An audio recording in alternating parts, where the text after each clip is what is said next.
Speaker sir, सबसे पहले मैं आपका धन्यवाद करना चाहता हूं कि आपने मुझे लोकसभा में रीइंस्टेट किया।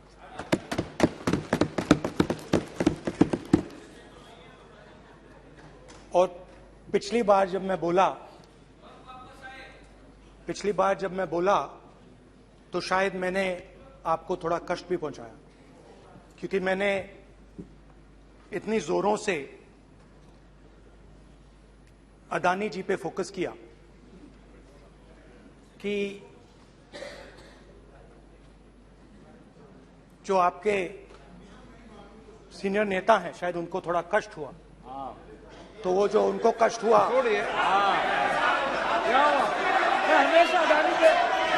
हमेशा अडानी पे अभी भी कष्ट हो रहा है। वो जो कष्ट हुआ, अभी भी कष्ट हो रहा है। विषय पे आइए, विषय पे। अभी भी कष्ट हो रहा है। ये देखिए, ये सारे ये नहीं मगर सुनिए ये है। तो वो जो कष्ट हुआ 1 2 3 4 5 उसका असर शायद आप पे भी थोड़ा हुआ। तो इसके लिए मैं आपसे माफी मांगता हूं, मगर मैंने सिर्फ सच्चाई रखी थी। मगर आज जो मेरे बीजेपी के मित्र हैं, आज आपको डरने की जरूरत नहीं है, डरो मत। क्योंकि आज जो मेरा भाषण है, डरो मत। और आप ब्रदर तो आज कोई घबराने की जरूरत नहीं है। आज मैं अपना भाषण, मेन जो भाषण है वो अदानी जी पे नहीं बोलने जा रहा हूं। आप छोड़िए, तो आप रिलैक्स कर सकते हैं, आप शांत रह सकते हैं, क्योंकि मेरा भाषण आज दूसरी डायरेक्शन में जा रहा है।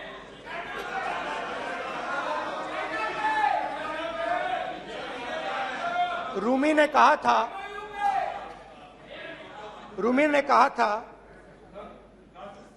जो शब्द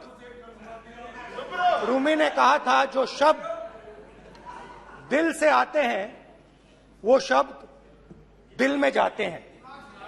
तो आज मैं दिमाग से नहीं बोलना चाह रहा हूं, मैं दिल से बोलना चाह रहा हूं।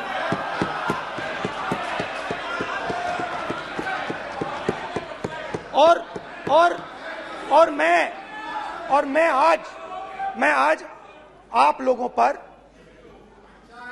इतना आक्रमण नहीं करूंगा। मतलब एक दो गोले जरूर मारूंगा, मगर इतना नहीं मारूंगा। तो आप रिलैक्स कर सकते हैं। डरिए मत। मैं भारत के एक कोने से दूसरे कोने तक गया, अकेला नहीं, बहुत सारे लोगों के साथ।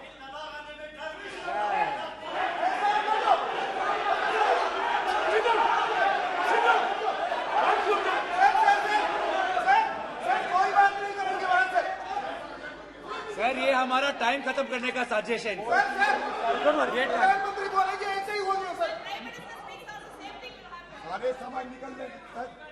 समुद्र अधीर समुद्र के तट से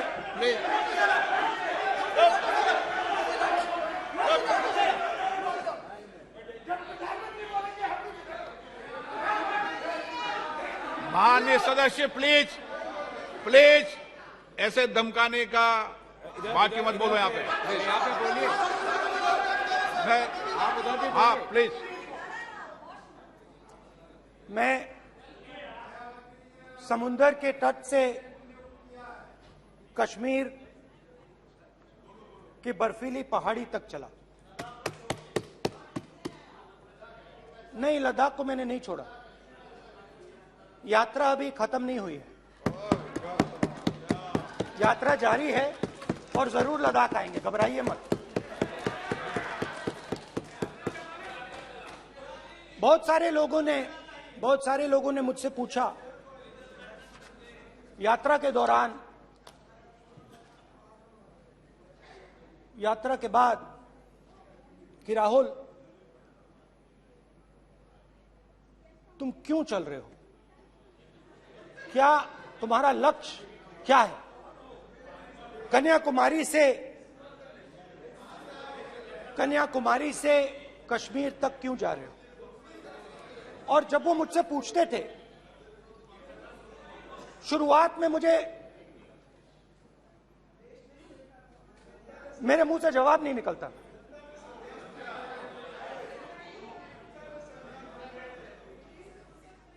शायद मुझे ही नहीं मालूम था कि मैंने ये यात्रा क्यों शुरू की। जब मैं कन्याकुमारी से शुरू हुआ,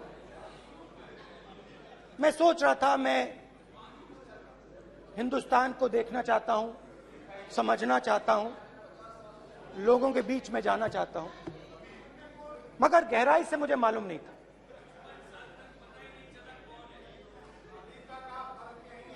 थोड़ी देर में मुझे बात समझ आने लगी।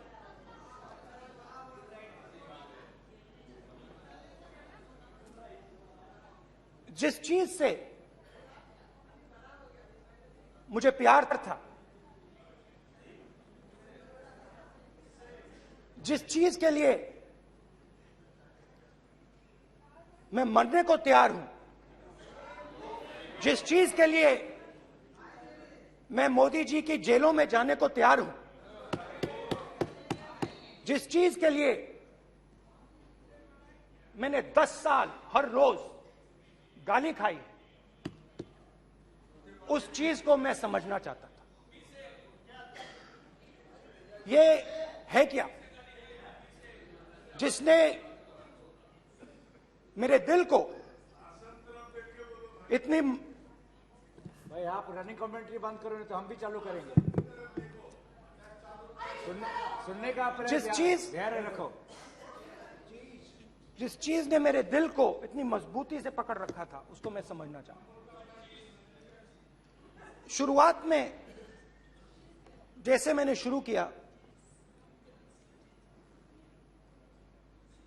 सालों से मैं हर रोज 8-10 किलोमीटर दौड़ता हूं, तो मेरे दिमाग में था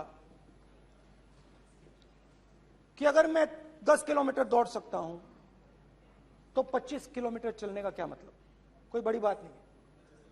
ये मैंने सोचा था। आज मैं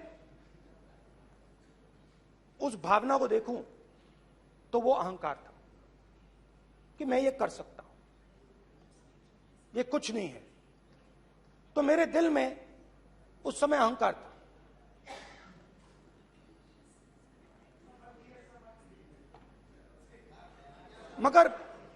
मगर भारत अहंकार को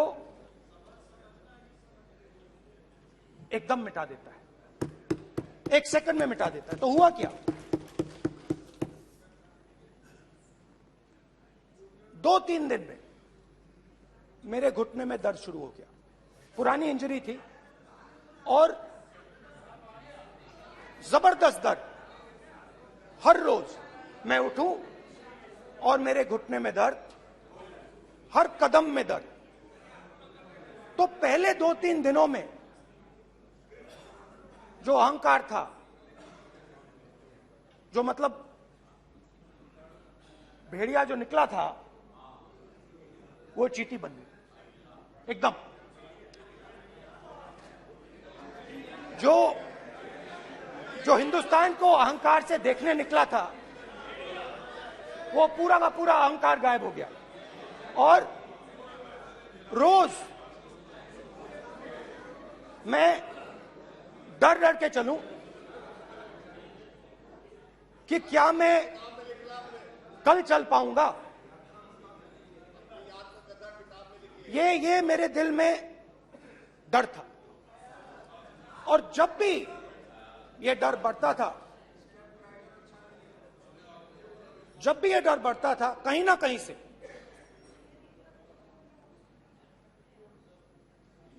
कोई ना कोई शक्ति मेरी मदद कर देती। एक दिन मैं सह नहीं पा रहा था, एक छोटी सी लड़की आती है, मुझे चिट्ठी दे देती। मैंने चिट्ठी खोली, 8 साल की थी, उसमें लिखा था, Rahul, I am walking with you, don't worry. उसने मेरे पैर में चोट देखी और उसने अपनी शक्ति मुझे दे दी। सिर्फ उसने नहीं, लाखों लोग ने। और शुरुआत में जब मैं चल रहा था, कोई किसान आता था, मैं एकदम उसको पहले उसको अपनी बात बताता था कि आपको ये करना चाहिए, आपको इस प्रकार से काम करना चाहिए। मगर इतने लोग आए, हजारों लोग आए कि थोड़ी देर में मैं बोल नहीं पाया। मैं जो मेरे दिल में बोलने का डिजायर था वो बंद हो गया, बोल ही नहीं पाया क्योंकि इतने लोगों से बोलना था। और एक सन्नाटा सा छा गया, भीड़ की आवाज थी, भारत जोड़ो, भारत जोड़ो, भारत जोड़ो।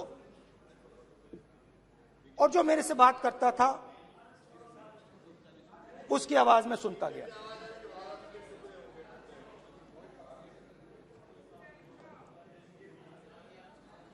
हर रोज सुबह 6 बजे से रात 7-8 बजे तक आम आदमी, गरीब, अमीर, बिजनेसमैन, किसान, मजदूर, सबकी आवाज।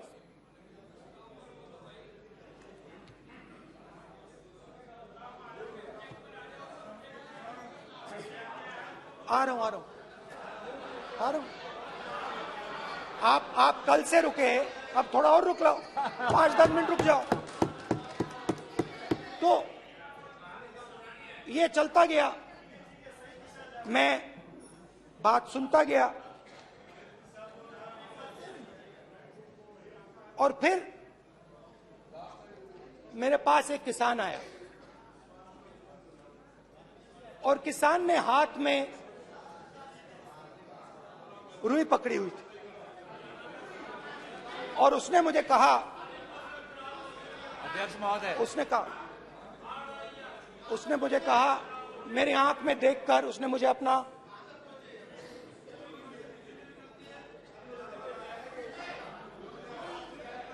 वो रुई का बंडल दिया और उसने कहा, राहुल जी, यही बचा है मेरे खेत का यही बचा है और कुछ बचा नहीं है। मैंने उससे जो मैं नॉर्मली सवाल पूछता था, भैया आपको बीमा का पैसा मिला, वो पूछा। बीमा का पैसा मिला, वो पूछा। और किसान ने मेरा हाथ पकड़ा। किसान मुझे कहता है कि नहीं राहुल जी, मुझे बीमा का पैसा नहीं मिला, हिंदुस्तान के बड़े उद्योगपतियों ने वो मुझसे छीन लिया। मगर इस बार बड़ी अजीब सी चीज हुई। जब मैंने किसान को देखा और वो मुझसे बोल रहा था, तो जो उसके दिल में दर्द था वो मेरे दिल में आया। जो उसके आंखों में शर्म थी जब वो अपनी बीवी से बात करता था, वो शर्म मेरी आंखों में आई। जब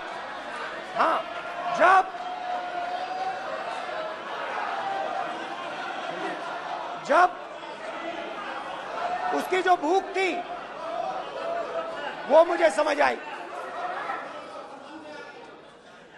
और उसके बाद यात्रा बिल्कुल बदल गई। मुझे भीड़ की आवाज नहीं सुनाई देती थी, मुझे सिर्फ उस व्यक्ति की आवाज सुनाई देती थी जो मेरे साथ बात कर रहा था। उसका दर्द, उसकी चोट, उसका दुख, मेरा दुख, मेरी चोट, मेरा दर्द बन गया। समझने की कोशिश करो।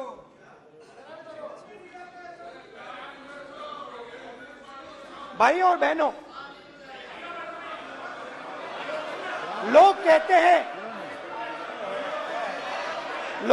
हैं कि ये देश है, कोई कहता है ये अलग अलग भाषाएं हैं, कोई कहता है ये जमीन है, मिट्टी है, कोई कहता है ये धर्म है, ये सोना है, ये चांदी है। मगर भाइयों और बहनों, सच्चाई है कि ये देश एक आवाज है, ये देश सिर्फ एक आवाज है। ये देश इस देश की लोगों की आवाज है, इस देश के लोगों का दर्द है, दुख है, कठिनाइयां हैं। और अगर हमें इस आवाज को सुनना है तो हमारे दिल में जो अहंकार है, हमारे जो डिजायर्स हैं, हमारे जो सपने हैं, उनको हमें परे करना पड़ेगा। जब हम अपने सपनों को परे करते हैं तब हमें हिंदुस्तान की आवाज सुनाई देती है, तब तक हिंदुस्तान की आवाज हमें नहीं सुनाई देती। अब आप कहोगे ये बात मैंने नॉन कॉन्फिडेंस मोशन में क्यों रखी? इसका क्या मतलब है कि भारत एक आवाज है, भारत लोगों का दुख है, भारत लोगों का कष्ट है, मुश्किलें हैं। क्योंकि भाइयों और बहनों,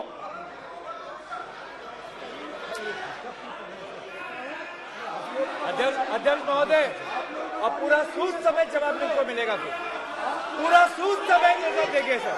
फिर आप हमें मत रोकेगा सर। अध्यक्ष महोदय, फिर आप हमें मत रोकेगा सर, आप हमें मत रोकेगा, फिर आप हमें मत रोकेगा, आप हमें मत रोकेगा, फिर आप हमको मत रोकेगा सर। हम सब देख रहे हैं, सब सुन रहे हैं, आप हमको फिर मत रोकेगा सर। तो स्पीकर सर,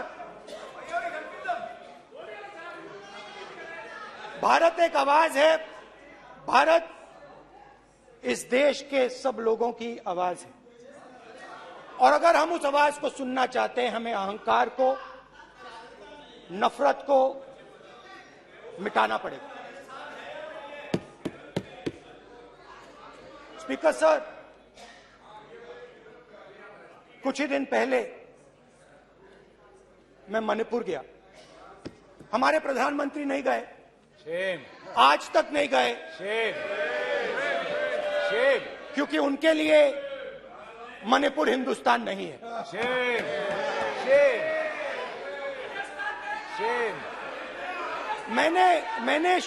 मैंने मणिपुर शब्द प्रयोग किया,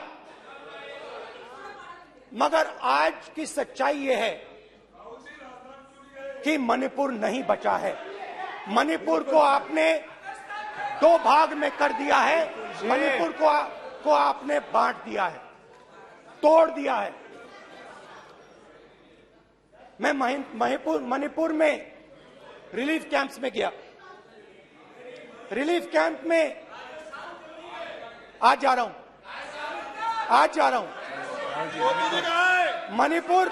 मणिपुर में रिलीफ कैंप में मैंने महिलाओं से बात की। ठीक है sir, You tolerate insult. Sir, don't allow this. Sit down. पूरा टाइम देंगे। Why you all this hooligan? कल देखेंगे। बात नहीं करेंगे सर, प्रधानमंत्री की बात नहीं करेंगे सर ऐसे।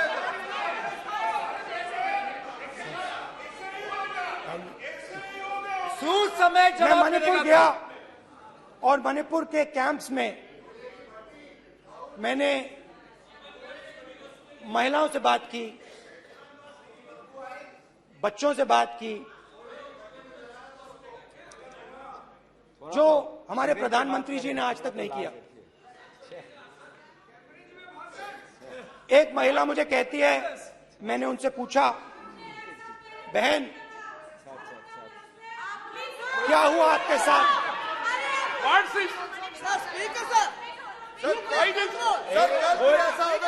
एक एक मंत्री बोल रहे हैं, एक एक मंत्री खड़े होके बोल रहे हैं, एक एक मंत्री खड़े होके ऐसे कर रहे हैं, एक एक मंत्री खड़े होंगे तो पूरे सांसद खड़े होंगे यहाँ पे, पूरे सांसद खड़े होंगे यहाँ पे, बैठे नहीं है चुपचाप करिए, पूरे सब खड़े होंगे, पूरे सब खड़े होंगे, कल कांग्रेस पार्टी ने पूरा देश खड़ा होगा आपके खिलाफ, तो पूरा देश कल आपके खिलाफ खड़ा होगा। मैं बहुत सारी महिलाओं से बात किया, मगर मैं आपको दो उदाहरण देना चाहता हूं। एक महिला मुझे कहती है, मैंने कहा क्या हुआ तुम्हारे साथ? कहती है, मेरा छोटा सा बेटा, महिला का सम्मान करें प्लीज, ये सम्मान, एक ही बच्चा था मेरा, कोई शर्म कर लो गल एक ही बच्चा था मेरा, मेरे सामने, मेरे आंखों के सामने उसको गोली मारी है। मैं पूरी रात, आप सोचिए, आप अपने बेटे के बारे में, बेटों के बारे में सोचिए, मैं पूरी रात उसकी लाश के साथ लेटी रही। झूठ नहीं, झूठ आप बोलते हो, झूठ मैं नहीं बोलता हूं। मैं पूरी रात उसकी लाश के साथ लेटी रही और फिर मुझे डर लगा, मैंने अपना घर छोड़ दिया, जो भी मेरे पास था वो मैंने छोड़ दिया। मैंने उनसे पूछा, कुछ तो लाई होगी?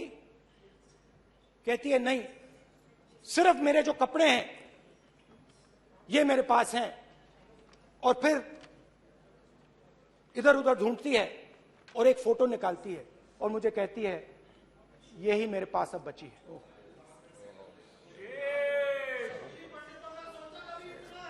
एक और उदाहरण, दूसरे कैंप में मैं, एक महिला मेरे सामने आती है, मैं उससे पूछता हूं, तुम्हारे साथ क्या हुआ? क्या हुआ तुम्हारे साथ? और जैसे ही मैंने ये सवाल पूछा,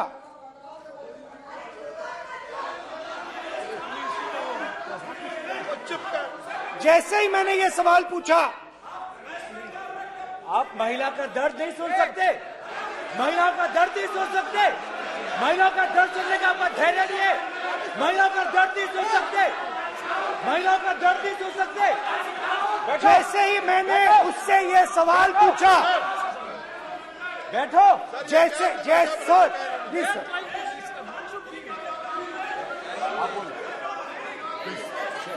शर्म करिए, शर्म करिए। जैसे ही मैंने उससे सवाल पूछा, तुम्हारे साथ क्या हुआ, शर्म नहीं है तेरे को? वैसे ही एक सेकंड में वो कांपने लगी। उसने अपने दिमाग में वो दृश्य देखा और वो बेहोश हो गई।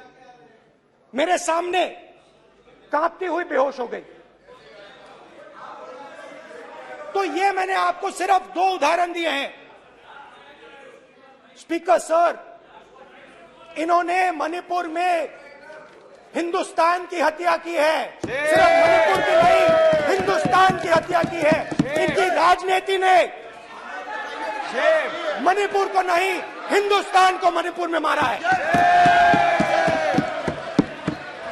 हिंदुस्तान को कत्ल किया है, हिंदुस्तान का मर्डर किया है मणिपुर में।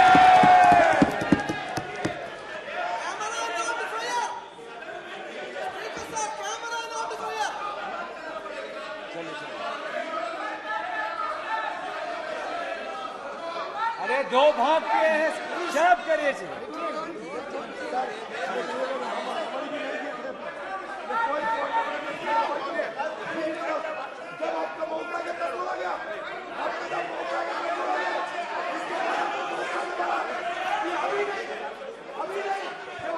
माननीय सभी सदस्यों से कहूंगा शांति रखें प्लीज प्लीज। मणिपुर, हाँ क्या बोल रहे हैं अब बोलिए। एक अरे भाई क्या बात है, क्यों बात कर रहे हैं, क्या बात करते हैं? इन्होंने राहुल गांधी ने आज सदन में पानी पी रहे हैं भाई। आप क्या बात करते हैं, बैठो सर। सब ये राहुल गांधी ने आज जो बातें कही है इस सदन में बहुत ही बात किया है। मैं उनसे एक सवाल पूछना चाहता हूँ। 60 दशक तक चारों लोगों को नॉर्थ ईस्ट में किया हुए है, इसका जिम्मेदार कांग्रेस पार्टी है। राहुल गांधी को माफी मांगना चाहिए। राहुल गांधी का कांग्रेस पार्टी 60 साल से ज्यादा इस देश को शासन किया है। नॉर्थ ईस्ट को इन्होंने खत्म किया है। आज नॉर्थ ईस्ट में जितना मिलिटेंसी है ये कांग्रेस पार्टी ने पैदा किया है। क्या बात करते हैं, क्या बात करते हैं? आज नॉर्थ ईस्ट में सारा मिलिटेंट ग्रुप है, सारा कांग्रेस पार्टी की वजह से जमा हुआ है।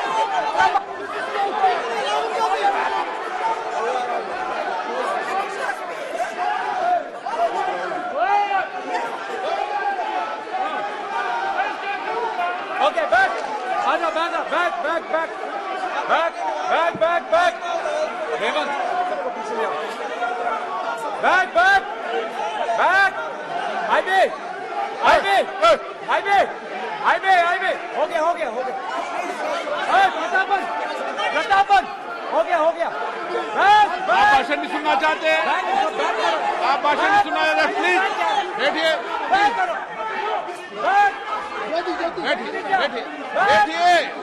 प्लीज बैठिए। चलिए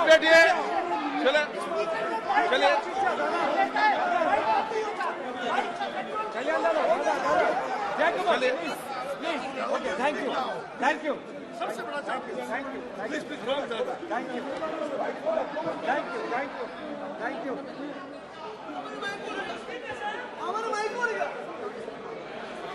एक मिनट बैठिए, एक मिनट प्लीज बैठिए, प्लीज बालूजी,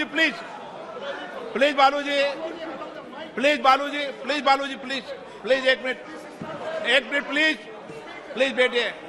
माननीय सदस्यगण, नहीं सकते। जिस तरीके का व्यवहार आप टेबल पर आकर कर रहे हैं, इस तरीके से सदन नहीं चलेगा। ये तरीका ठीक नहीं है। जब मैंने किसी को कहा है तो कहा है, ऐसे सदन नहीं चलेगा। आप सदन नहीं चलाना चाहते, अलग बात है। अब अपनी बात कहिए, गलत तरीका ये। नो, ऐसा सदन चलने वाला नहीं है। जो माननीय सदस्य टेबल पर आए उनके खिलाफ कार्रवाई होगी। प्लीज बैठिए, आप भी बैठिए। माननीय मंत्री जी, प्लीज बैठिए। भारत माता, प्लीज बैठिए। भारत माता, प्लीज बैठिए। Please brother. मैं बहुत शांति से सुन रहा हूं। इसका तरीका ये नहीं है उचित हो कि आप टेबल पर आए। नहीं, गलत तरीका ये। आप जैसे मैंने माननीय sir please, please brother please भाई पानी ले। जैसे मैंने भाषण के शुरुआत में बोला, भारत एक आवाज है। भारत हमारी जनता की आवाज है, दिल की आवाज है। उस आवाज की हत्या आपने मणिपुर में की। इसका मतलब भारत माता की हत्या आपने मणिपुर में की।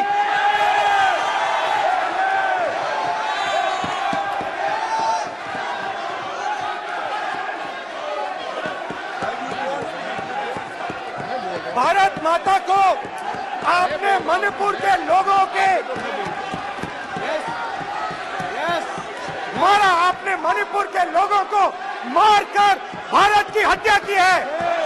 आप देश द्रोही हो, आप देशभक्त नहीं हो, आप देश प्रेमी नहीं हो, आप देशद्रोही हो। आपने देश की हत्या मणिपुर में की। प्लीज प्लीज एक मिनट, प्लीज प्लीज बैठिए, प्लीज प्लीज बैठिए। अब सवाल आप उठता है, बैठना चाहते नहीं बैठना चाहते? आप बैठना चाहते नहीं बैठना चाहते? इसीलिए आपके प्रधानमंत्री चाहते आप? मणिपुर में नहीं मैं जा कह रहा हूं, सकते बैठिए आप, हैं, क्योंकि उन्होंने प्लीज देश की हत्या की है। मणिपुर में हिंदुस्तान की हत्या की है, भारत माता की हत्या की है। मणिपुर के लोगों के दिल में। प्लीज एक मिनट बैठिए आप, एक तो मिनट सवाल बैठिए। उठता है, एक मिनट बैठिए, एक मिनट। आप भी विराजे, आप भी विराजे, आप भी विराजो, आप भी विराजो। आप बैठिए सही, नहीं बैठिए रहने दो आप, चलो आप बैठिए, बैठिए आप, प्लीज बैठिए आप, प्लीज। आप बोल रहे हैं फिर आप भारत माता के रखवाले नहीं एक हो, मिनट माननीय सर। आप भारत माता के हत्यारे हो। प्लीज माननीय सदस्य, प्लीज प्लीज माननीय सदस्य, please please please please please. देखिए माननीय सदस्यगण, प्लीज प्लीज। माननीय सदस्यगण, भारत मां हमारी मां है, हमें सदन में बोलते समय संयम बरतना चाहिए। मेरा अपनी मां की हत्या की बात कर रहा हूं, मैं मणिपुर में अपनी मां की हत्या की बात कर रहा हूं, मैं आदर से बोल रहा हूं। आपने मेरी मां की हत्या की मणिपुर में। एक मेरी मां यहां बैठी है, दूसरी मां को आपने मणिपुर में मारा है।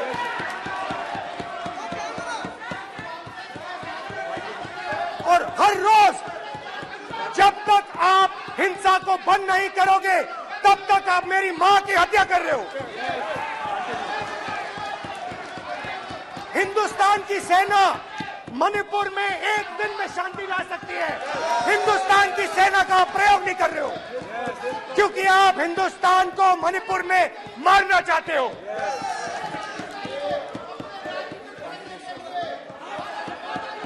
तो अगर नरेंद्र मोदी जी हिंदुस्तान की आवाज नहीं सुनते हैं, अगर हिंदुस्तान के दिल की आवाज नहीं सुनते हैं, तो किसकी आवाज सुनते हैं? दो लोगों की आवाज सुनते हैं। प्लीज इसकी आवाज सुनते हैं, प्लीज माननीय सदस्य, इसकी आवाज सुनते हैं, माननीय सदस्य, और प्लीज। इसलिए सुनते हैं। नो एक गलत तरीका माननीय सदस्य, माननीय देख सदस्य, आपका लीजिए गलत तरीका है। अडानी जी के लिए मोदी जी ने क्या काम नहीं। किया है, देख माननीय लीजिए। सदस्य, आप ये पहले आप और ये क्वेश्चन बाद लेने आए, में। गलत तरीका आपका। माननीय सदस्य, आपका गलत तरीका है, आप सीनियर सदस्य हैं, आप इस तरीके का व्यवहार सदन में मत करिए। आप बात करिए, लेकिन इस तरीके से क्वेश्चन लाना ये उचित नहीं है किसी तरीके से। रावण दो लोगों की सुनता था, रावण दो लोगों की सुनता था, मेघनाथ और कुंभकर्ण।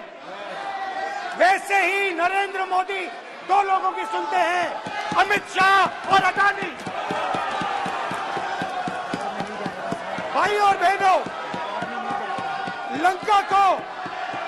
लंका को हनुमान ने नहीं जलाया था, लंका को रावण के अहंकार ने जलाया था। प्लीज माननीय सदस्य, आप संयमित बोले, आप ये सदन है, आप तरीके से बोलिए। माननीय राम सदस्य, ने रावण को नहीं मारा था, रावण के अहंकार ने रावण को मारा था। आप पूरे देश में केरोसिन फेंक रहे हो, पूरे देश में आप केरोसिन फेंक रहे हो। आपने मणिपुर में केरोसिन फेंकी, अपनी चिंगारी लगा दी। अब आप हरियाणा में कर रहे हो, पूरे देश को आप जलाने में लगे हो। आप पूरे देश में भारत माता की हत्या कर रहे हो। धन्यवाद स्पीकर।